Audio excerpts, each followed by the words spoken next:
Depuis 3 jours par ici, la pirogue, c'est désormais le seul moyen de se déplacer. À Niamey, rive droite, en une seule nuit, ce quartier est devenu un marécage. Aidés par les piroguiers, les habitants tentent de sauver ce qui peut l'être. Mais une maison, ça ne s'emporte pas comme un sac de vêtements.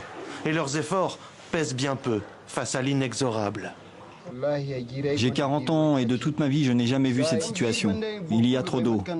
Avant, sur ce fleuve, on pouvait avoir des endroits avec plus de 20 mètres de profondeur et aujourd'hui, c'est à peine si on a entre 6 à 10 mètres. Tout cela, c'est à cause de l'ensablement du fleuve. Ce fleuve Niger, celui-là même qui les fait vivre avec la pêche, la culture du riz, celui-là même qui accueille leur maison jusque dans son lit, il est devenu leur pire cauchemar. Depuis juin, les fortes pluies qui s'abattent sur les régions du bassin ont accentué les crues à des niveaux jamais atteints, inondant plusieurs villes et certains quartiers de Niamey. Comme ici, à Kirkisoy. Nos maisons ont commencé à s'effondrer et ça continue. Nous avons vraiment besoin d'aide. On remercie les gendarmes et les pompiers qui sont à nos côtés.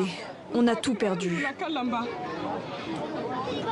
Tandis que les évacuations se poursuivent, chacun tente de trouver un endroit sec où entreposer ses affaires, se reposer un peu.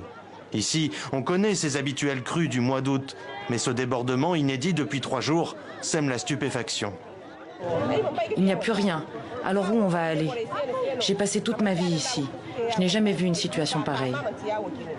L'ensablement, l'urbanisation anarchique dans ces zones inondables, mais aussi le réchauffement climatique sont en cause. Le maire de Niamey envisage de repenser l'occupation des sols dans la capitale nigérienne.